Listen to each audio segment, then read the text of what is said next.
So এর আগে যেটা বলার চেষ্টা করছিলাম যে আমাদের আসলে প্রজেক্ট ম্যানেজারের বেশ কিছু লুপহোলস থাকে। তার মধ্যে থেকে যে মিস্টেকসগুলোকে কমনলি আইডেন্টিফাই করা হয়েছে তার মধ্যে থেকে ছিল হচ্ছে সব কিছু নিটিপিটি পার্টে এঙ্গেজ হওয়া।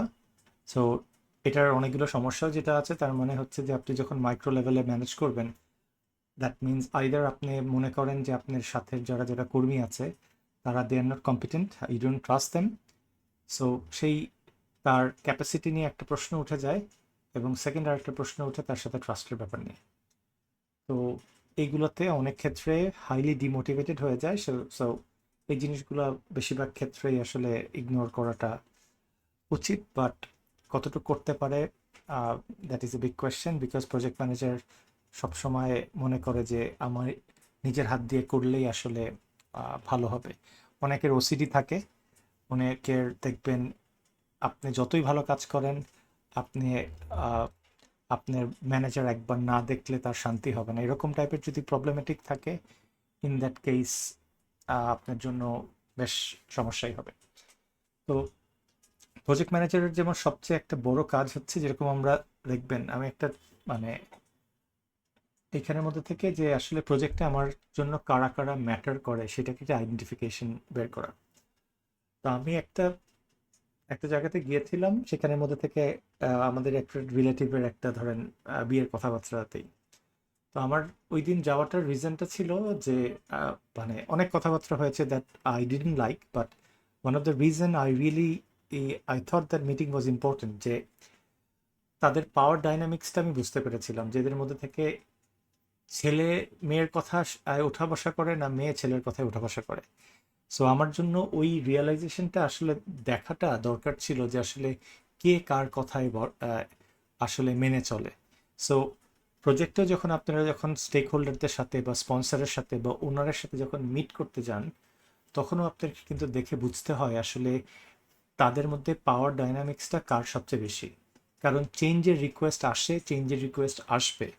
এখন আপনার সেই চেঞ্জের রিকোয়েস্টটাকে যদি অ্যাড্রেস করতে হয়, আপনি তাকে অ্যাড্রেস করবেন যার কাছে এই পাওয়ারের ওই বলটা তার কাছে আছে। সো আপনি যখন ওই একটা হায়ারকি তৈরি করে ফেলেন, যে লিস্টে নাম্বার 1 2 3 4, তার মানে সবচেয়ে পাওয়ারফুল হচ্ছে নিনি, তারপরে এরকম, তারপরে। সো সেই ক্ষেত্রে আপনার জন্য পরে চেঞ্জগুলোকে ইনিশিয়েট করা, রিকোয়েস্টটাকে অ্যাকনলেজ করা, রেসপেক্ট করা আপনার জন্য অনেক ইজি হয়ে যায়, অথবা না হলে আপনি দোটানায় পড়ে যান। তো এটা ক্ষেত্রে আমরা যেটাকে বলি যে আমাদের স্টেক হোল্ডারদের যারা আছে তাদেরকে আমরা একটা ম্যাপ করে ফেলার চেষ্টা করি, যে কার কার কাছে আমার আসলে দরকার, কে কে আমার। যেমন স্টেক হোল্ডারের কথা যদি বলতে হয়, স্টেক হোল্ডারের বেসিক ডেফিনেশন হচ্ছে এটা হতে পারে একটা ব্যক্তি অথবা প্রতিষ্ঠান অথবা ব্যক্তিবর্গ যারা এই প্রজেক্টটাকে হিরো অথবা জিরো বানাতে তাদের মারাত্মক পরিমাণে রোল আছে। অ্যাজ এ প্রজেক্ট ম্যানেজার আপনি কি চাবেন? সঠিকভাবে সঠিক সময়ে সঠিক খরচে সুন্দর মতো প্রজেক্টটাকে কমপ্লিট করে হাত গুঠায় বের হয়ে আসতে।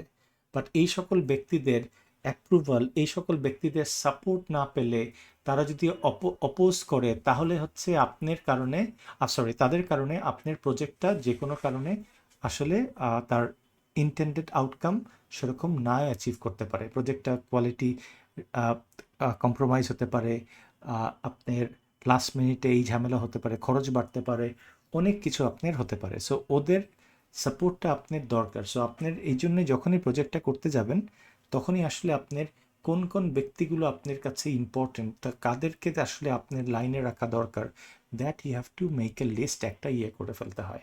সো এটাই ক্ষেত্রে আমরা বলি যে স্টেক হোল্ডার্স হচ্ছে সেই সকল ব্যক্তি বা বর্গ বা প্রতিষ্ঠান যারা যাদের এর ইয়েস এবং নোর মাধ্যমে আপনার প্রজেক্টের যেই লক্ষ্যটা সেটা অ্যাচিভ হওয়া থেকে আপনাকে বিরত রাখতে পারে। সো দ্যাট ইজ দ্য স্টেক হোল্ডার্সের কথা।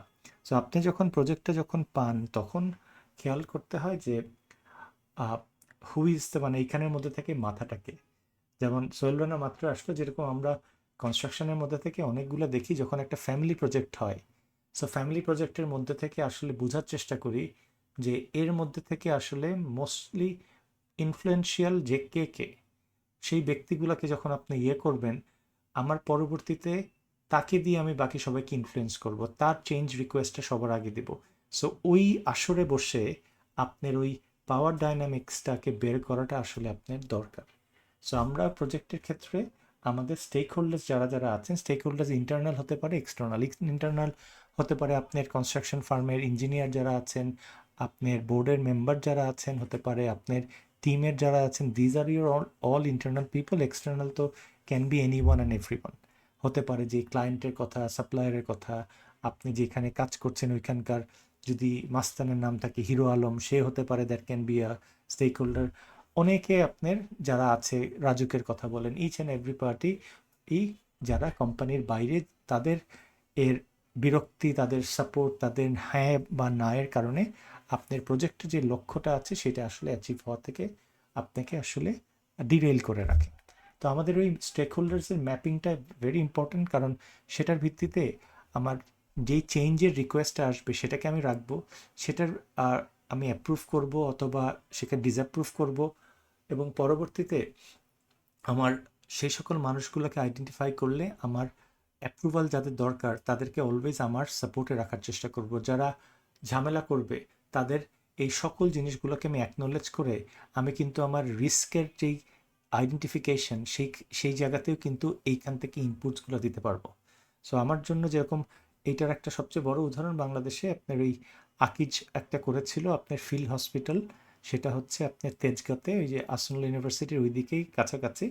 তো সেখানের মধ্যে থেকে তারা করতে পারেনি বিকজ ওই এলাকার যে স্লাম আছে, স্লামের সে সকল বস্তিবাসী যারা এবং ওইখানকার ওয়ার্ড কাউন্সিলর, তারা সবাই লাঠি টাঠি তারপরে বটি টটি নিয়ে চলে এসেছে। সো আসার পিছে কি করেছে যে তাদেরকে তারা অ্যাকনোলেজ করেনি, যে তারা ভেবেছিল যে তারা আসলে ভেরি মানে ইনসিগনিফিক্যান্ট একটা স্টেক হোল্ডার, তাদেরকে আসলে গণাই রাখেনি।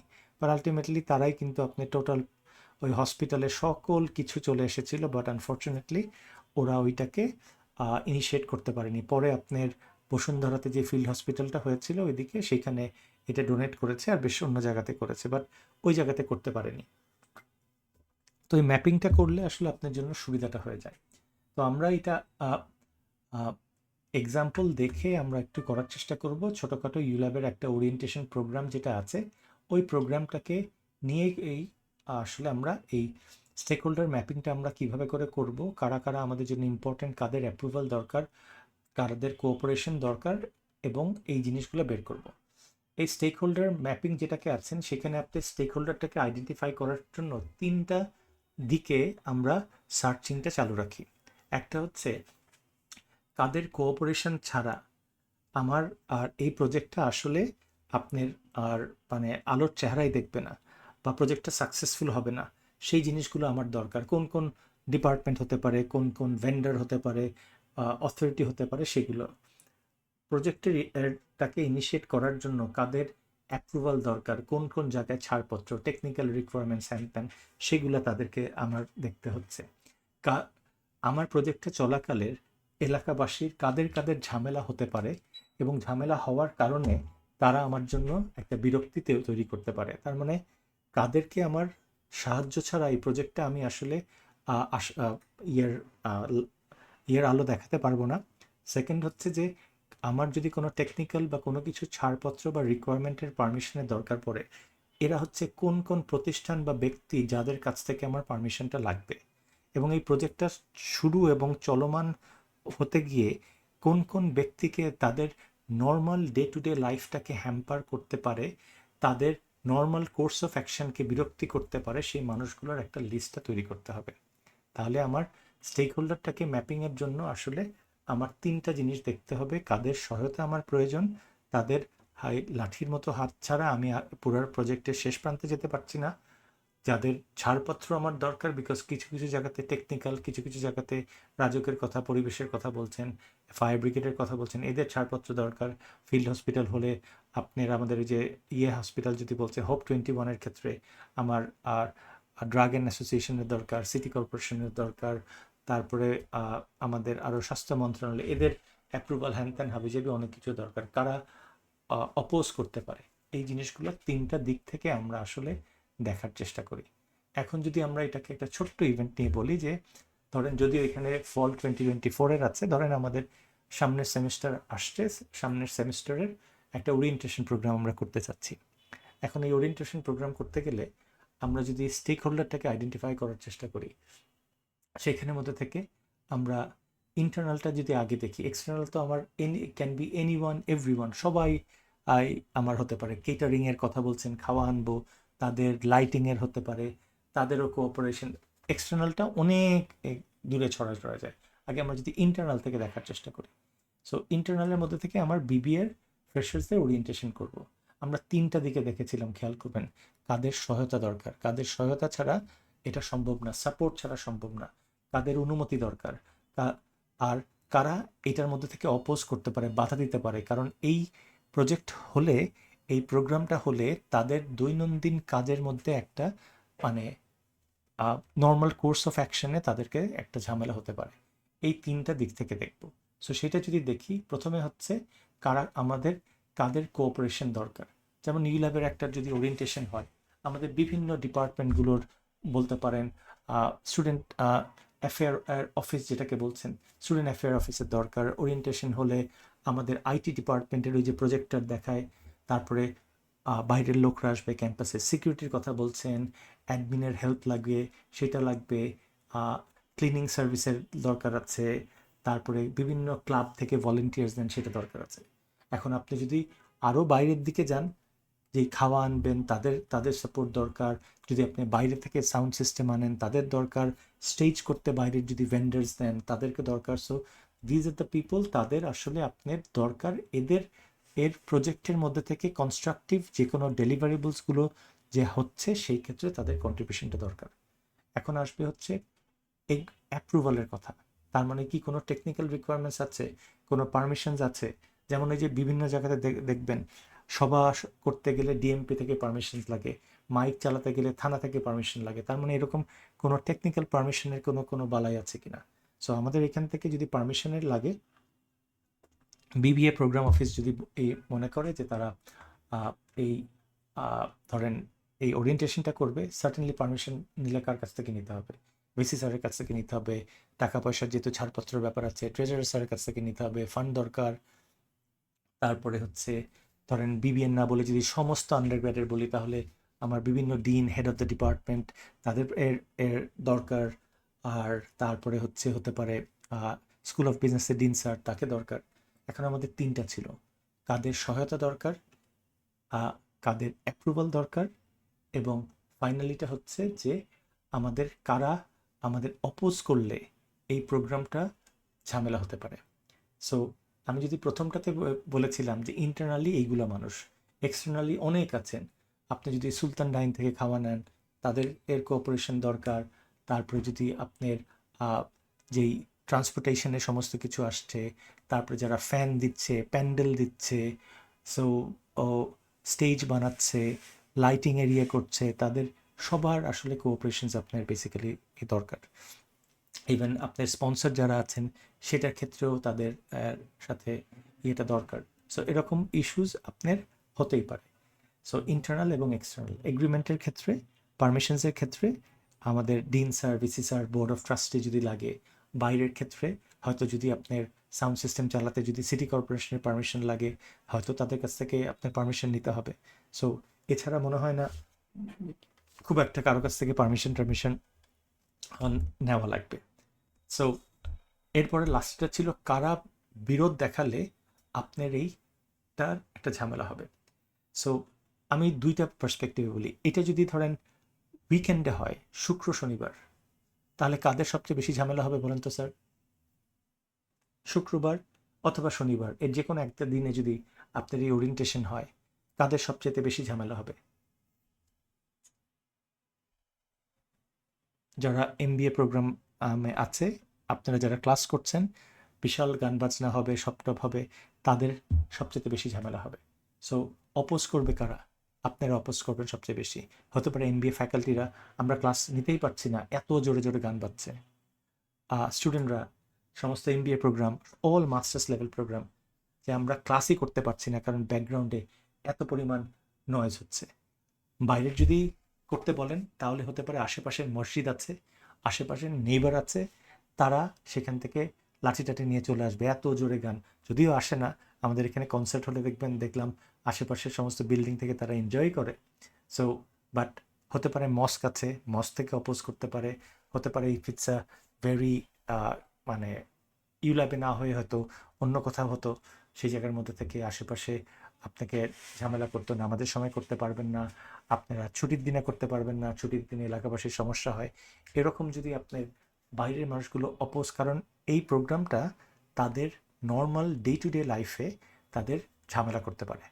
এবং আপনারা এমবিএ স্টুডেন্ট, আপনারা এই দিন ফ্রাইডে স্যাটারডেতে ক্লাস করতে আসেন, যদি Friday Saturday any of the ডেতে হয়, দেন আপনাদের ফ্যাকাল্টি মেম্বার্স এবং আপনারা দে ক্যান অপোজ। অথবা আমাদের এখানের মধ্যে থেকে স্কুল অফ বিজনেসের ডিন স্যাররাও বলতে পারেন যে না, ক্লাস করতে গিয়ে এত সমস্যা হচ্ছে, আমরা ওই দিনে আসলে চাই না। সো আপনি যখন এই আইডেন্টিফাই করছেন এলাকার, আর আপনার নেইবারহুডে যারা যারা আছেন তাদের কাছ থেকেও নিতে পারেন যে আমাদের এখানে হচ্ছে, এটা নিয়ে আসলে আমাদের পাশে যে ফ্ল্যাটটা আছে, যে বিশাল বড় বিল্ডিং আছে, ওইটার হয়তো ওনার্স অ্যাসোসিয়েশন, ওনার কাছ থেকে একটা মৌখিকভাবে নিয়ে রাখলেন যে আমরা এখানে করছি, please just for today please bear with us. So এইটা যদি করে ফেলেন তাহলে আপনার, সো এই স্টেক হোল্ডারদের ক্ষেত্রে এই মানুষগুলোকে জানার প্রয়োজন এই জন্যই পড়ছে যে এদের সাহায্য ছাড়া আসলে আপনার পক্ষে এই প্রজেক্টটাকে কোনোভাবেই আসলে মানে আগানো বলেন, যেটা বলেন, সেভাবে কোনোভাবেই আসলে পসিবল না। এই জন্য ওদের আইডেন্টিফিকেশনটা আপনার জন্য করাটা আসলে খুবই খুবই গুরুত্বপূর্ণ। এবং এইটা বারংবার দরকার পড়ে, যদি আপনি ঠিকমতো আইডেন্টিফিকেশনটাকে না করেন তাহলে আপনার জন্য বেশ ভালো পরিমাণ বিপদই হয়ে যায়। পরবর্তীতে কার্ডটা আপনি ড্রপ করবেন, কার্ডটা রাখবেন, সেটা নিয়ে যেরকম একটা বিপদ হয়, সেমভাবেও আপনার তাদেরকে যদি অ্যাকনলেজ না করেন, কোথায় কোথায় পারমিশন দরকার, কোথায় কোথায় তাদের, কার কাছে আপনার ডিপেন্ডেন্সি, সেটা বের করতে পারলেই তাদেরকে অ্যাকনলেজ করে ডিউলি হ্যান্ডেল করতে পারে। সো আমরা যেরকম বলেছিলাম যে আমাদের আসলে প্রজেক্টে যখন রিসোর্স থাকে না, তখন আমাদের সবসময় নির্ভর করতে হয় হচ্ছে যে আমাদের ইন্টারনাল যে এফিসিয়েন্সি, ইন্টারনাল প্রোডাক্টিভিটি, এই সকল জিনিসগুলোকে যতটুক পারেন ততটুক আসলে আপনার এক্সপার্টাইট করতে হয়, অথবা ওইটাকে এনহ্যান্স করতে হয়। সো সেই ক্ষেত্রেই আমরা আজকে এই আরেকটা topic, it's going to B the last topic I guess, যে টিম ফরমেশনটাকে পড়েছেন, ওইটা যে 5টা স্টেজ থাকে ম্যানেজমেন্ট অ্যান্ড অর্গানাইজেশনে পড়ার কথা, স্যারদের মনে আছে? এটা টিম ফর্ম করতে গেলে প্রথমে ফর্মিং করেন, তারপরে আপনারা ঝড় তুলেন, স্টর্মিং করেন, নর্মিং করেন, পারফর্মিং করেন, তারপরে একেবারে টার্মিনেশন, অ্যাডজার্নিং করেন।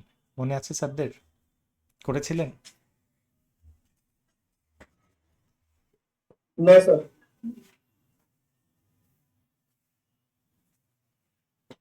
স্যার করেননি? আচ্ছা। প্রজেক্ট ম্যানেজমেন্টের মধ্যে আসলে এইটা দরকার, কারণ টিমের মধ্যে থেকে যদি আপনার ম্যাক্সিমাম কোঅপারেশনস আসলে না থাকে, তাহলে আপনার টিমের মধ্যে থেকে আসলে সবাইকে হাইলি মোটিভেটেড করা যায় না, তাদের মধ্যে সাইনার্জি আনা আসলে সম্ভব না। ওই যে আপনার ইয়ের মধ্যে থেকে বলে হচ্ছে যে সাইনার্জি মানে বলে 2+2=5 হয়। কখন 5 হয়? অনেকে বলে যখন ভুল হয়, বলে সার্টেনলি নট। দেখা যাচ্ছে যে আপনার এবং আপনার টিম মেম্বারদের সাথে এমন একটা হারমোনি সিচুয়েশন চলে আসে, সো সেই ক্ষেত্রে আপনারা সবাই একজন আরেকজনকে আপনার হেল্প করতে পারেন। যেমন ম্যানেজমেন্টে সবাই বলে যে 2+2=5, আসলে কি সম্ভব? এটা সবচেয়ে ভালো এক্সাম্পল যেটা হচ্ছে যে আমাদের অ্যান্টিবায়োটিক অনেকগুলো ওষুধ তৈরি হয়েছে, এবং আপনারা দেখবেন অনেকের দাঁতের সমস্যা হলে, চেস্টের ইনফেকশন হলে কিছু কিছু ওষুধগুলো আছে, ফাইমক্সিক্লাভ 625, 500+125।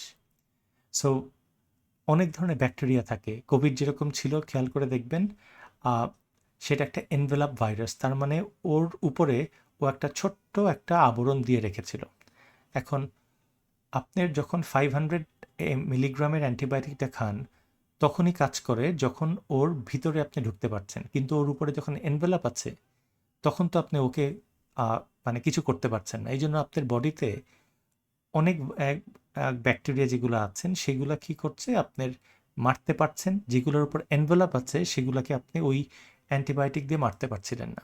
তখন তারা কি করলো, তখন 500-এর সাথে 125 ক্লোভিনাক অ্যাসিড, যেটাকে একটা মানে হচ্ছে লবণের সোডিয়াম ক্লোরাইড কাইন্ড অফ, এটা ওরা অ্যাড করে দিল। এখন অ্যাড করে দিলে কি হলো, আপনার সকল যেগুলো ব্যাকটেরিয়া আছে যেগুলোকে, সেটার উপরে আপনার এনভেলাপ থাকুক বা না থাকুক, সে যখন ওই সোডিয়াম ক্লোরাইডের ওই টাইপের ক্লোভিনাক অ্যাসিড যেটা আছে সেটা যখন ছড়িয়ে দিচ্ছে, আপনার এনভেলাপটা নষ্ট হয়ে যাচ্ছে। নষ্ট হয়ে গেলে তারপরে এখন তো আপনার সব ব্যাকটেরিয়া সমান হয়ে যাচ্ছে। এখন আপনার ওই 500 মিলিগ্রামের ব্যাকটেরিয়া সবার উপর কাজ করতে পারছে। সো তার মানে এই 625 যখন দিয়ে দিয়েছেন, তখন আপনার সেটার কার্যকারিতা অনেক বেড়ে গিয়েছে। তো এইটাকেই হচ্ছে সাইনার্জি বলা হচ্ছে, যেটা হচ্ছে একটা অ্যান্টিবায়োটিকের এক্সাম্পল পৃথিবীতে সবচেয়ে ভালো, যেটা ইন্ডিভিজুয়ালি যেই 500 মিলিগ্রামের অ্যান্টিবায়োটিক আগে সবাইকে মারতে পারছিল না, এখন জাস্ট তার সাথে 125 অ্যাড করে দেওয়ার কারণে যেই কম্পোজিশনটা দিয়েছে, সে এখন সকল ব্যাকটেরিয়ার উপরের এনভেলপটাকে নষ্ট করে দেয়। ওই যে আমাদের বলতো না যে কোভিডের সময় হাত সাবান দিয়ে ধুলে ওটা কোভিডের উপরের যেই লেয়ারটা, সেই লেয়ারটাকে নষ্ট করে দিলে কোভিড মারা যায়। সেমভাবেও ওই 125 500-র সাথে অ্যাড করে দিয়ে অসাধারণ একটা আপনাকে আউটপুট দিচ্ছে, যেটা সাধারণত দেওয়া সম্ভব ছিল না। সো টিমের ক্ষেত্রে বলা হচ্ছে যখন মেম্বার্সগুলো এরকম কম্পোজিশনে আসে, সো সেইখান থেকে আপনার অনেক কিছু আসলে অ্যাচিভ করা বেসিক্যালি সম্ভব হয়। এটা আমরা মূলত 5টা স্টেজে বা স্টেপে ভাগ করে ফেলি। সো টিমের ক্ষেত্রে যখন আপনার একটা ফরমেশন চান, টিমটাকে ডেভেলপ করতে চান, সেখানেও 5টা স্টেজের কথা বলা আছে। এটা ম্যানেজমেন্টের সব জায়গাতেই আসলে ব্যবহার করা হয়, যে 5 stage of team formation, team development যেভাবেই করে বলেন।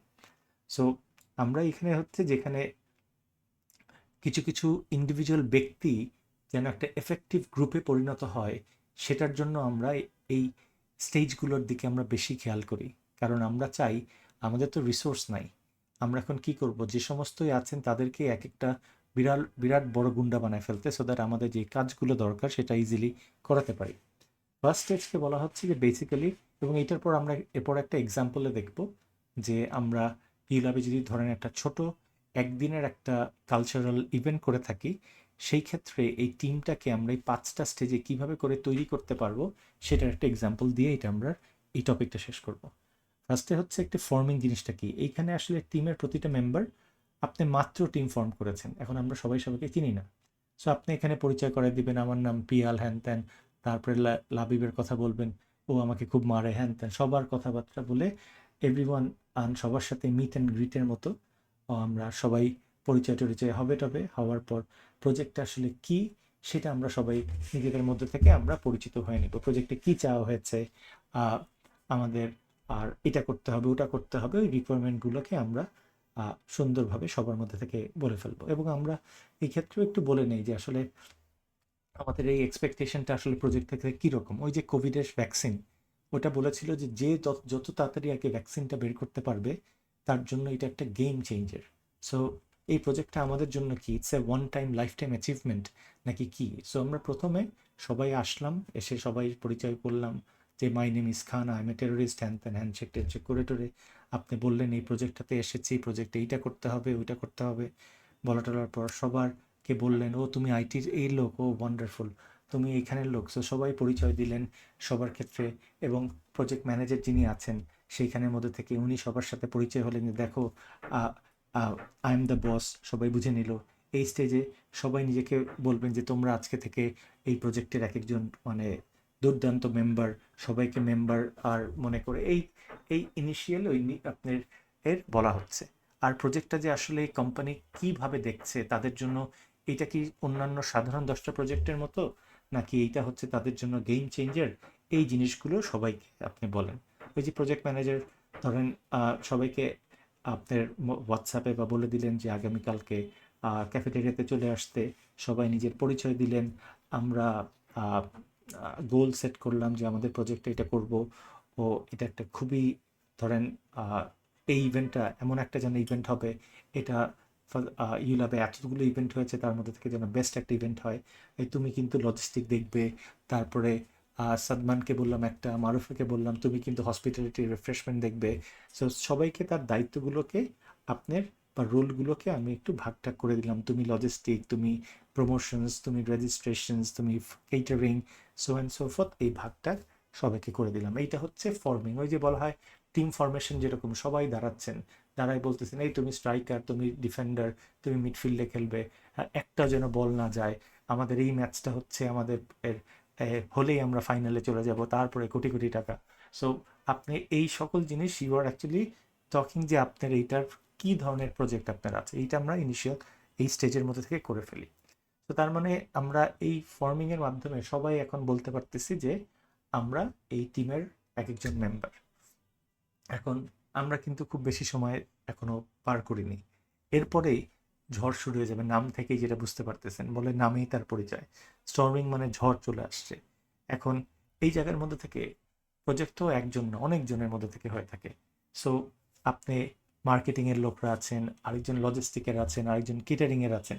সবাই এখানের ক্ষেত্রে হয় কি, এখন সবাই সবার আইডিয়া জাহির করতে চায় যে এইটা বেশি বোঝেন না, এটা আমারটা, মার্কেটিংয়ের প্রমোশনস আগে শুরু করতে হবে, যে না না প্রমোশনস আগে না, আগে আপনি ডিজাইন করেন। অনেক বলে না ডিজাইন করা লাগবে না, মানে সবাই সবার আইডিয়াটাকে, আপনাকে লজিস্টিক সবচেয়ে বেশি ইম্পর্ট্যান্ট বলছেন না, খাওয়ারটাই ইম্পর্টেন্ট, এই যে নিয়ে সবাই যে যার মতো। অনেকে বলছেন না ভেন্যু পরে বুক করেন, আগে কালচারাল টিমটাকে ইয়ে করেন। সবার মধ্যে সেই প্রেসিং ডিমান্ডটা আমারটা ভালো, ওরটার থেকে আপনারটা বেশি ইম্পর্টেন্ট। সো এইটা নিয়ে, এবং মার্কেটিংয়ের লোকরা বলছেন না, অথবা ধরেন ফরেন এক্সাম্পল, সরি মার্কেটিং না, যারা কালচারাল ইভেন্ট প্রোগ্রাম আছে, কালচারাল বলছেন আমার সবচেয়ে বেশি বাজেট লাগবে। আরেকজন মার্কেটিংয়ের লোক বলছেন যে না না না, আমার প্রমোশনসের বাজেট সবচেয়ে বেশি লাগবে। কেটারিং বলছেন আমার বেশি বাজেট লাগবে। সো বাজেট নিয়ে সবার মধ্যে থেকে একটা ইস্যুস তৈরি হচ্ছে। প্রজেক্টের মধ্যে থেকে আপনার প্রজেক্ট ম্যানেজার তো অবশ্যই আছেন, কিন্তু তারপরেও আপনি আরেকজনের থেকে মার্কেটিংয়ের থেকে সুপিরিয়র কিনা। আপনাকে বলছেন ওই তোমার তো কেটারিং, তুমি শুধু খাওয়া দাওয়া, তোমার তো অতটা ইম্পর্টেন্ট না, বাট আমার তো হচ্ছে যে এই কালচারাল ইভেন্টের সমস্ত গেস্টেস, পাবলিকেশনস, প্রমোশনস, আমার রোল ইজ ভেরি ইম্পর্টেন্ট। আপনাদের মধ্যে ওই যে গন্ডগোল, হ্যান ত্যান, মারপিট, হাতাহাতি, এই ধরনের স্টর্মিংটাতে ঝড় শুরু হয়ে যায়। মারপিট টারপিট হয় না, বাট তাদের মধ্যে থেকে একটা ওয়ার্ম এক্সচেঞ্জ অফ ওয়ার্ডসগুলো হয়, যে বলা হয় যে আপনার থেকে আমার কাজটা বেশি ইম্পর্টেন্ট, আমার থেকে আপনার কাজটা বেশি কম ইম্পর্টেন্ট। ও বলতেছে ওর থেকে আমারটা, সবাই সবারটা বলছে যে আমার কাজ ছাড়া এই প্রোগ্রাম হবেই না, তোমারটার থেকে আমি বেশি ইম্পর্টেন্ট। এই কনফ্লিক্টটা আপনার হয়ে হয়ে যায়। এই জায়গা থেকেও ধরেন আপনার স্পন্সরের লোকও যদি আপনার সাথে থাকে, এইখানের কনফ্লিক্টটা এরকমও হয়ে যায়। ওই যে দেখবেন আপনারা একটা ব্যানার তৈরি করেছেন, আপনার স্পন্সর আছে, স্পন্সর বলেছেন যে না আমার লোগোটা সবচাইতে বড় হওয়া লাগবে, হিউল্যাবের থেকে বড় হওয়া লাগবে। আপনি বলতেছেন যে মানে, তা আমাদের একবার ইভেন্টে হয়েছিল, একজন স্পন্সর করেছিল হচ্ছে ধরেন যেই পরিমাণ টাকা আমাদের পার হেডের আর ফুড অ্যান্ড এভরিথিং কস্ট মিলায় 600 টাকা করে পড়ছিল একজনের। ওরা যেই টাকা স্পন্সর করেছে, ওরা যে কয়জন খেতে আসতে চেয়েছিল, আমি তখন বলছি যে ওরা তো আসলে মানে আমরা যা স্পন্সর, মানে আমাদের যা স্পন্সর করছে তার তো মেজরিটি 80% টাকাই খাওয়া দাওয়া আর এসব নিয়ে তুলে নিচ্ছে, আমি বলছি লাভ কী হলো। সো এরকম ধরনের ডিসএগ্রিমেন্ট হবে যে এই স্পন্সরের লোগোই সবচেয়ে বেশি বড় হতে হবে। ওরিয়েন্টেশন প্রোগ্রামের কিনোট স্পিকার আসবে স্পন্সর থেকে, ক্লোজিং করবে স্পন্সর থেকে, সব জায়গাতে আপনার ব্যানার বা লোগো হতে হবে, এরকম টাইপের আপনার ইস্যুসগুলো এখানে তৈরি হয়। সো এখানে ঝগড়া কি আপনি চলতেই দিবেন, নাকি ঝগড়া মানে করে করে সবাই টায়ার্ড হয়ে যাবেন? সার্টেনলি একটু করে করে কেউ টায়ার্ড হয় না, এইখানে someone has to step in. ওই স্টেপ ইনটাই করে হচ্ছে ওই প্রজেক্ট ম্যানেজার। ওই যে কনফ্লিক্টটা থাকেই, কনফ্লিক্ট তো থাকবেই, কনফ্লিক্টটা বিকজ মাত্র টিম ফর্ম হয়েছে, এখনও আপনি কতটুকু ভালো জানেন, আমি কতটুকু জানি, এইটা এখনও পর্যন্ত আমরা বুঝে উঠতে পারিনি। এই জন্য সবাই বনের রাজা সেটাকে স্ট্যাবলিশ করতে চাচ্ছেন। ইভেন স্পন্সরদেরও যদি কোনো লোক এর মধ্যে থেকে থাকে প্রজেক্টের, সেও তার নিজের ডিমান্ড নিয়ে অস্থির, আমার লোগো আমার লোগো আমার লোগো নিয়ে অস্থির করে ফেলছে। ওকে ওর লোগো সবচেয়ে বড় হতে হবে, সব জায়গাতে ওর সেখানের মধ্যে ব্যানার্স থাকা লাগবে, এরকম টাইপের তাদের হচ্ছে। স্পন্সররা ইভেন টাইম নিয়েও হাউকাউ করে যে আমাদের ইভেন্টটা সকালে না করে দুপুরে করবেন, তাহলে আমাদের এমডি স্যার আসতে পারবে, বিকালে করবেন, এই দিনে করবেন, এরকম তাদের সকল এই ধরনের হয়। এখানেই প্রজেক্ট ম্যানেজার স্টেপ ইন করে। সে উত্তেজিত হলে তো আসলে আরও রক্তারক্তি হয়ে যাবে। So he has to listen, এবং এই সমস্ত কিছু মিডিয়েট করে কনফ্লিক্টটাকে মিনিমাইজ করতে হয়, সবাইকে একত্র গোল করে। তো ওর কথাই হচ্ছে যে এইখানে কনফ্লিক্টটা তো হবেই, কারণ নতুন নতুন শুরু হয়েছে প্রজেক্ট, নতুন নতুন মেম্বাররা এসেছে, তাদের মধ্যে এখন একটা কমন গোল শেয়ারিংয়ের আইডিয়াটা হয়নি। This is where the project manager has to step in, এবং স্টেপ ইন করেই সে আসলে সবার মধ্যে একটা কমন গোলের মধ্যে থেকে আনে, এবং এই করার মধ্যে থেকেই প্রজেক্ট ম্যানেজারের যে সে যে ম্যানেজার কাগজ কলমে না, সেইটাই আসলে এটা স্ট্যাবলিশড হয়ে যায়। বিকজ এইখান থেকেই প্রজেক্ট ম্যানেজারের অ্যাবসোলুট সেই মানে ধরেন ওই হায়ারকিতে যে ওইখানে অ্যাপেক্সে যে স্ট্যান্ড করে সেইটাটা আসলে হয়ে যায়। সো প্রথমে ফর্মিংয়ে সবাই নিজের পরিচয় টরিচয় দিয়ে টিয়ে সবাই জানলো কার কী দায়িত্ব সব টপ।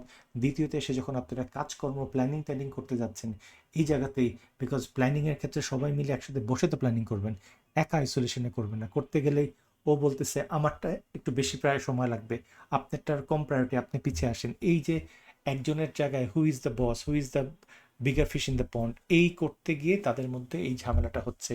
কার বাজেট লাগছে, কারটা আগে করবে, স্পন্সর তার নিজের হাউকাউ করে আছেন, কেটারিংয়ের লোকরা বলছেন এই তুই তো শুধু খাওয়া দাওয়া, তোর কেন এত ঝামেলা লাগে, তুই পরে পরে সবার পরে তোমারটা হবে। এরকম জিনিস নিয়ে তাদের এই ঝামেলাটা হয়। That's where the project manager has to step in করে সব জিনিসগুলোকে মিনিমাইজ করছেন। এখন নর্মিংয়ে নর্ম যেরকম হচ্ছে ওই যে আপনার বলা হয় দিস ইজ দ্য নর্ম, সবাই ভদ্রভাবে ব্যবহার ট্যাবহার করবেন টরবেন, এইখানের মধ্যে থেকে সবার ঝড়ের পর শান্ত পরিবেশ হয়ে যাচ্ছে।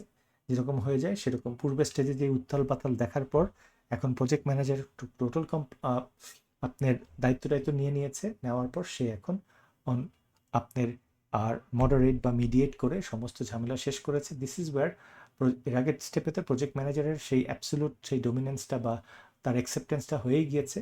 এইখানে হচ্ছে এখন কাজ যেহেতু শুরু করছেন সেখানের মধ্যে সবার একটা এগ্রিড পয়েন্টে আসছে, আসার পর সবাই প্রজেক্টটা করার জন্য একে অন্যের সাথে ট্রাস্টটা আস্তে আস্তে ডেভেলপ করছেন।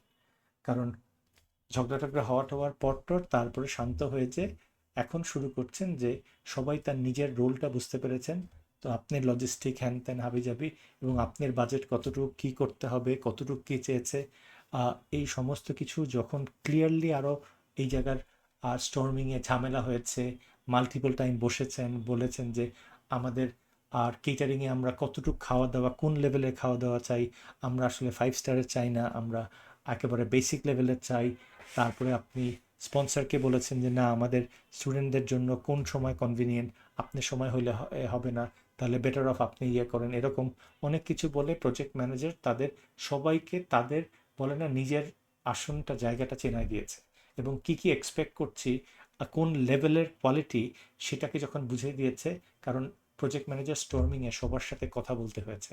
এই কথা বলার মাধ্যমে আমার প্রজেক্টের কোন লেভেলের, এটা কি একেবারে ভিভিআইপি কাইন্ড অফ স্টাফ নাকি জেনারেল স্টুডেন্টদের জন্য সাধারণ টাইপের দিচ্ছেন, এই সব জিনিসগুলোকে যখন বলেছেন তখন সবাই ক্লিয়ারলি বুঝতে পেরেছে যে হোয়াট ইজ এক্সপেক্টেড।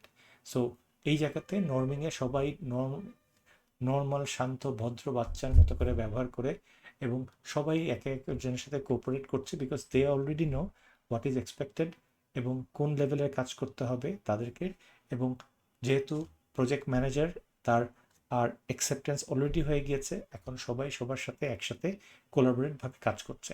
এখানে সবার রোলটা ক্রিয়েট থাকে, এই জায়গা থেকেই আসলে টিমের স্পিরিটটা তৈরি হতে থাকে যে সবাই একসাথে কাজ করে। এবং অনেক ক্ষেত্রে দেখা গিয়েছে যে ধরেন মার্কেটিংয়ের লোকের আপনি আছেন, বাট স্টিল যারা প্রমোশনসের কাজ করছে অথবা ধরেন কন্টেন্ট ডিজাইন করছে অথবা স্পন্সরের, একজন তার নিজের এরিয়ার বাইরেও আরেকজন মানুষকে হেল্প করার জন্য এগিয়ে আসছে। এইভাবেই এই জায়গাতেই আসলে সবচেয়ে কিছু আপনার একটা ভালো দিনের শুরুই হচ্ছে এখানে। যুদ্ধ টুদ্ধ হওয়ার পর মাইটের খাওয়ার পর দিস ইজ ওয়্যার এই জায়গাতে সবাই একসাথে গিয়ে করছেন। এইখানের মধ্যে থেকে টিমের টাকা পয়সার কতটুকু খরচ করার মতো এবিলিটি আছে সেইটা যেহেতু প্রিভিয়াসলি অবশ্যই বলেছেন, এই নর্মিং স্টেজের মধ্যে এসে তারা যে যত যাই বলেন 1.5 লাখ টাকার মধ্যে ইভেন্ট করতে হবে, আপনার জন্য এতটুকু বাজেট, আপনার জন্য সবার কাছে করে টোরে বাজেট নিয়ে হাউকাউ বন্ধ করে সবাই তারা কাজকর্ম নিয়ে তারা কাজ করেছে যে কোথায় কাজ করবে। আগে একটা ডিসএগ্রিমেন্ট ছিল, ধরেন লজিস্টিকের লোকরা ইনডোরে ইভেন্ট হতে হবে, যারা ইয়ার বলেছেন কালচারাল না বাইরে ইভেন্ট হতে হবে আউটডোর। সো আপনার ওই হাউকাউগুলো শেষ হয়ে যে ইনডোরে না আউটডোরে ইভেন্ট হবে, ইটস কমনলি এগ্রিড। এখন সবাই মিলে আউটডোর ইভেন্টটাকে ঠিকঠাক মতো করার জন্য যাবতীয় যা কাজ করা দরকার সবাই মিলে কাজ করো। এবং এইখানের মধ্যে থেকেও আপনারা হোয়াটসঅ্যাপ গ্রুপ খুলে ফেলে আপনারা একটা ঠিক করে ফেলেন যে দিনের শেষে রাত্রেবেলা মার্কেটিংয়ের লোকদের কাছে সকল আপডেট প্রোভাইড করা হবে। আর ডিজাইন টিম প্রতিদিন তার টিমের কাছে, তার মানে আমরা ডেইলি রিপোর্টিং কখন করব।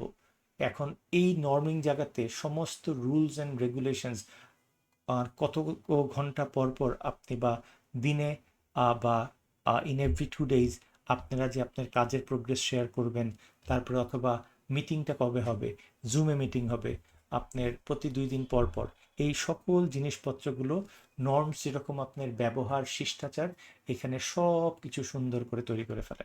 তার মানে যুদ্ধ হওয়ার পর যাবতীয় যেটা হচ্ছে আপনার ওই যে বিড়াল মারার মতো কথা বলেন, ভদ্র বানানোর জন্য norming stage is the best one, ওয়ার সবার রোলসগুলো ঠিক করে ফেলে, সবাই একত্রে কাজ করার জন্য সম্মত হন, সবার আর ট্রাস্ট করতে হয়, বিকজ ওর কোঅপারেশন ছাড়া আপনার আসলে হবে না। যেমন মার্কেটিংয়ের জন্য আপনার সমস্ত কিছু দরকার হচ্ছে এই বড় বড় বিলবোর্ডস হ্যান ত্যান, বাট এই বিলবোর্ডস তখনই তৈরি হবে যখন ডিজাইনের লোকরা সেগুলো তৈরি করে দিবেন। তার মানে আপনার কন্টেন্টের লোকদের সাথে আপনার এর অবশ্যই রিলাই করা লাগবে, এবং কন্টেন্টের লোকটোক রিলাই টিলাই সব টপ করেছেন, করার পর আপনার এইগুলোকে যখন বড় বড় ব্যানারগুলো আনবেন, মার্কেটিংয়ের লোকরা বা প্রমোশনসের লোকরা তো আনবেন না, আনবে হচ্ছে লজিস্টিকের। সো আপনার এই লজিস্টিকের মানুষের উপর ট্রাস্ট করা লাগবে, আপনারা কোনো অপশনস নাই। সো আপনার বাধ্য হয়ে চান বা না চান, you have to stretch your arms to the next person, so that তার হেল্প ছাড়া আপনি প্রজেক্টটা করতে পারছেন না বা আপনার কাজ করতে পারছেন না। বিকজ প্রজেক্ট ম্যানেজার কিন্তু আপনার এরিয়ার কাজের জন্য আপনাকে সে রিলায়েবল বা রেসপন্সিবল ধরবে যে তোমার কন্টেন্ট রেডি হয় নাই, আপনি তখন বলতে পারবেন না যে আমাকে লজিস্টিকের লোক তো এনে দেয় না। So you have to collaborate, rely on the next person আপনার কাজটা ঠিকঠাক মতো তো তৈরি করার জন্য। সো এই জায়গাতে তো সমস্ত কিছু বুঝে ফেললেন কি করতে হবে, বাজেট কোথায় করতে হবে, ইনডোরে ইভেন্ট হবেই না, ইনডোর আউটডোর নিয়ে ঝামেলা হয়েছিল, ফাইনালি এখন আউটডোরেই করছেন। তো সেই সকল জিনিসপত্রগুলো ঠিকঠাক করে টোরে এখন আসছেন পারফর্মিং স্টেজে। এইটাই হচ্ছে যেখানে আপনার দুর্দান্ত পারফরমেন্স করেন, কারণ এর আগে কি কি চাওয়া হয়েছে ওর সাথে ওর উপর নির্ভর করতে হচ্ছে, আপনাকে রেসপন্সিবল ধরা হবে সব কিছু। ইভেন্ট কোথায় করা হবে, কয়টা থেকে করা হবে, ডিজাইনে আপনার স্পন্সরের লোগো কোথায় থাকবে, কয়টা ব্যানার থাকবে, সকল জিনিসপত্র কাগজ কলমে H and everything is done. WBS থেকে শুরু করে যা যা আছে সব ইজ ডান। এখন শুধুমাত্র সেই অনুযায়ী আপনি কাজকর্ম আপনার বই দেখে দেখে যেরকম কাজ করবেন এরকম কাজকর্ম করার কথা। সো এইখানের মধ্যে থেকে সবাই যেহেতু ফুললি কোঅপারেশন মোডে চলে আসছে নর্মিং থেকে, ওইটারই সবচাইতে বেস্ট ভার্সনটা পাবেন পারফর্মিংয়ে, যেখানে কাজ করতে করতে সবার উপর ট্রাস্ট হয়ে যাচ্ছে, খেতে যাচ্ছেন দুইজনের জন্য খাওয়া নিয়ে আসছেন। সো এরকম করে একজনের আরেকজনের উপর সেই ট্রাস্টটা হয়ে যায়, টিম ওয়ার্কের ওই সাইনার্জি, সেটাকে আপনারা দেখছেন। সো সবাই জানে যে আপনার কি করতে হবে হ্যান ত্যান এই সব টপ। তার মানে পারফর্মিংটা কিন্তু আসলে স্যার যেই দিন আপনার ইভেন্টটা হচ্ছে সেই দিনটাও কিন্তু এর মধ্যেই পড়ছে। ওই দিনে সবাই যেরকম জানে মার্কেটিংয়ের লোকদের কাজ কি, এই শুধুমাত্র কি প্রমোশনস করা না, এটার মধ্যে থেকে আপনার হতে পারে ওই যে লাইভ শেয়ার করবেন, ভলেন্টিয়াররা লজিস্টিকরা দেখছে ভলেন্টিয়াররা কি সেই ধরনের কাজ টাজ করছে কিনা যেরকম করার কথা, সেই সকল জিনিসগুলো আপনার কাজ করছে। করে টোরে প্রজেক্ট যখন শেষ হয়ে যাবে, তখন প্রজেক্ট শেষ, এখন কি করবেন, প্রজেক্টের ক্ষেত্রে সবাই ক্ষেত্রে যে টিমটা ছিল সেই টিমটাকে নিশ্চয়ই আগের থেকে এখন রেখে আর লাভ নেই, সেই জন্য তাদেরকে আপনার ছেড়ে টেড়ে দিয়ে বলছেন অনেক হয়েছে, এইবার আমার টিমটাকে ডিসব্যান্ড মানে আপনার টিমটাকে বিলুপ্ত ঘোষণা করে দিচ্ছেন। তারপরে বাজেটের পেমেন্ট ক্লিয়ার করছেন, কিছু কিছু ডকুমেন্টসগুলো ভাউচার এগুলোকে করছেন। সো 5টা স্টেজের মধ্যে প্রথমটাতে সবাই সবাইকে চিনেন, তার রোলসগুলোকে বলা হয় কি কি করতে হবে, এবং ওই ওই ফর্মিংয়ের উপর উদ্বুদ্ধ হয়ে যখন আপনারা কাগজে কলমে প্ল্যান করতে বসেন, বিকজ প্ল্যান ছাড়া তো আপনার হবে না, কোনটা কবে করবেন, ওয়ার্ক ব্রেকডাউন স্ট্রাকচার এই সব করতে গিয়ে প্রতিটা ডিপার্টমেন্টের বা প্রতিটা এরিয়ার যারা যারা কনসার্ন আছেন তারা তাদের তাদের এলাকার কাজগুলোকে হাইয়েস্ট প্রায়োরিটি দিতে গিয়ে অন্যদের সাথে একটা ইস্যুস তৈরি হয়, এবং সেখানে হতে পারে তার কাজের ইম্পর্টেন্স, সেটা হতে পারে কাজের বাজেট, এবং কারটা আগে করতে হবে, কোনটার প্রায়োরিটি আর্জেন্ট, কোনটা হচ্ছে আপনার মডারেট, কোনটা এখনই এমার্জেন্সি, এরকম করে করে করতে হবে। এইগুলো নিয়ে সমস্যা তৈরি হয়। কোথায় ইভেন্ট করবেন, কি কি হ্যান-ত্যান। সো এই সকল জিনিসপত্রগুলোই স্টর্মিংয়ে এসে আপনার প্রজেক্ট ম্যানেজারের ইন্টারভেনশনে মাল্টিপল টাইম সিটিংয়ে বসে আপনার সমস্ত কিছু মিনিমাইজ করা হয়, এবং এই ঝড়ের পরই সবাই ভদ্র হয়ে যার যার রোলস টোলস জেনে নর্মিংয়ে কাজ করা শুরু করেন, এবং সেখান থেকেই হয় আপনার ওই যে কাছে আসার গল্পের মতো শুরু, এবং ফাইনালি পারফর্মিংয়ে সেখানের মধ্যে থেকে আপনার ইউ পিপল ওয়ার্ক টুগেদার প্রজেক্টের আগে থেকে শুরু করে সুন্দরভাবে অল প্রিপারেশনস করে টোরে প্রজেক্ট ডে পর্যন্ত সমস্ত প্রজেক্টটাকে তুলে দিয়ে আলহামদুলিল্লাহ শেষ। এরপরে হচ্ছে আপনার অনেক কিছুর ডকুমেন্টসগুলো রাখা দরকার, যেটা হচ্ছে ওই যে আপনার প্রজেক্ট শেষ হয়ে গেলে সেই ডকুমেন্টসগুলো রাখবেন, এইগুলোই আপনার অ্যাডজর্নিংয়ের মধ্যে করেন। এখন এইটা যদি আমি আপনার ইউল্যাবের একটা ছোট্ট ইভেন্ট করা নিয়ে একটু বলি, যেমন আমাদের কালচারাল হ্যান ত্যান সবই হয়ে থাকে।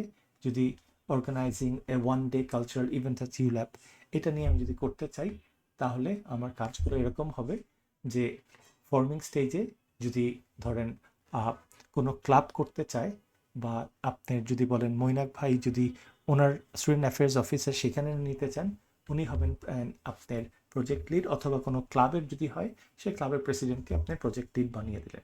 সেখানে সে কী করলো, সেই জায়গাতে সে অলরেডি তার 4-5 জন ছেলেপেলে বা 10 জন যারা ভলেন্টিয়ার্স বা প্যানেলের মেম্বার আছেন তাদেরকে সবাইকে আসতে বলল, আসলো, মিটিংয়ে বসলো, সবাই পরিচয় দিল, ইভেন্টটা কী হিসাবে করতে যাচ্ছে, তার কার কার কী দায়িত্ব থাকবে সেটা তাদেরকে বলে দিচ্ছে।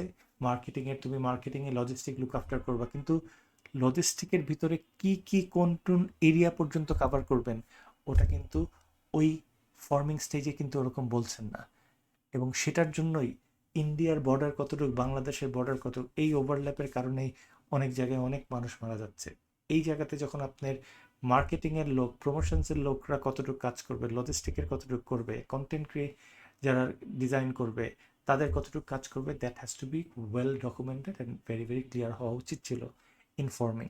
পরের মধ্যে থেকে ঝামেলা তৈরি হচ্ছে লজিস্টিকের যেই দায়িত্বপ্রাপ্ত, সে বলছে যে আমার স্টেজে হয়তো বেশি খরচ হতে পারে, মার্কেটিংয়ের তারা বিভিন্ন কথা বলেছে। সো তাদের মধ্যে থেকে যে আমার বেশি খরচ, আপনার থেকে আমার বেশি প্রায়োরিটি, আমারটার ইম্পর্টেন্স বেশি, এরকম অনেক কিছু কথাবার্তা একজন আরেকজনের উপরে বলার চেষ্টা করছে। স্পন্সর বলছে তার পুরা ব্যানারে তার লোগো থাকা লাগবে, লোগো অ্যাটলিস্ট এতটুকু জায়গা তার দেওয়া লাগবে, কিনোট স্পিকার তার থেকে আসবে, দুপুরে ইভেন্ট করবেন, শনিবার দিন ইভেন্ট করতে হবে, শুক্রবার করা যাবে না, আমার এমডি স্যার উনি শুক্রবার ফ্যামিলির সাথে টাইম দেন, হ্যান ত্যান, so many things that will ইল এ মানে যে যে যার উপরে জোর যার মুলুক তার ওরকম করার চেষ্টা করছে।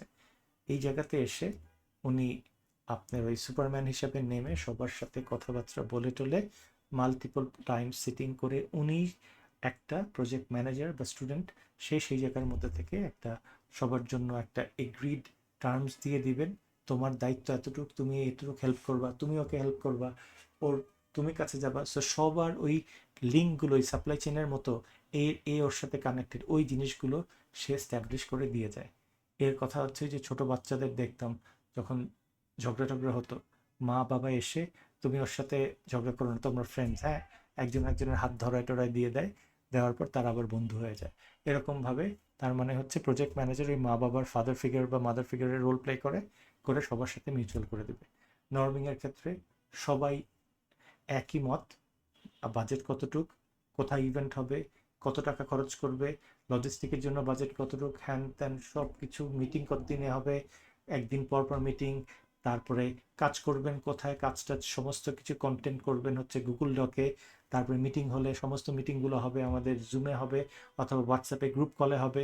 সো এরকম আপনাকে লজিস্টিক দিয়েছে, লজিস্টিকের আন্ডারে আপনাকে যে 10 জন দিয়েছে ভলেন্টিয়ার, তাদের সাথে গ্রুপ ফর্ম করে তাদের আপডেটগুলো সারাদিনে আপনাকে প্রোভাইড করবে, ইচ অ্যান্ড এভরিথিং।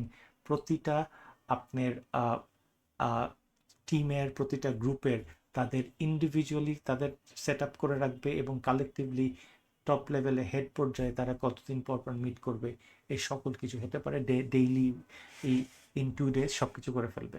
এরপরে হচ্ছে সবাই তার স্কেডিউল অনুযায়ী লজিস্টিকের লোকরা কাজ করছে, মার্কেটিংয়ের যা যা করার সবগুলো করছে, আইটির লোক সব কাজ করছে, করে তাদের প্রজেক্ট যেটা আছেন সেই জায়গার মধ্যে থেকে সব কিছু করে ফেলছেন। যেই টাইম স্কেডিউল নির্ধারিত করে দেওয়া সেই জায়গা থেকে সুপার পারফর্ম করে প্রজেক্টটাকে তুলে আনছেন। আনার পর অ্যাডজয়নিংয়ের মধ্যে থেকে ইভেন্ট শেষ হয়ে গেল, শেষ হওয়ার পর সবাই চলে গেল, আপনারা এখন বসে থাকলেন, বসে টসে সমস্ত কিছু করলেন, এই টাকা পয়সার হিসাব, এই এদিকে তোকে পেমেন্ট দিয়ে দিতে হবে, পেমেন্ট নিয়ে গেল, নেওয়ার পর টিমের সবাইকে নিয়ে আপনি একটু খাওয়া দাওয়া করলেন, অনেক কষ্ট করেছে হ্যান ত্যান, কে বেস্ট পারফর্মার তাকে একটু বললেন। তারপরে সবাই জিজ্ঞাসা অবশ্যই করেন যে তোমার লজিস্টিক ডিপার্টমেন্ট কি ঝামেলা ফেস করেছো, ক্যাটারিংয়ের কি হয়েছে, বিকজ এই জিনিসগুলো আপনি ডকুমেন্ট করবেন, যে পরবর্তীতে যদি এরকম কোনো ইভেন্ট করতে হয় তাহলে যেন এই জিনিসগুলোকে বাইপাস করার সুযোগ থাকে। তারপরে এই হচ্ছে দিয়ে 5টা ধাপে আপনার কাহিনী শেষ হয়ে যাচ্ছে। সো এই পর্যন্তই স্যার আমাদের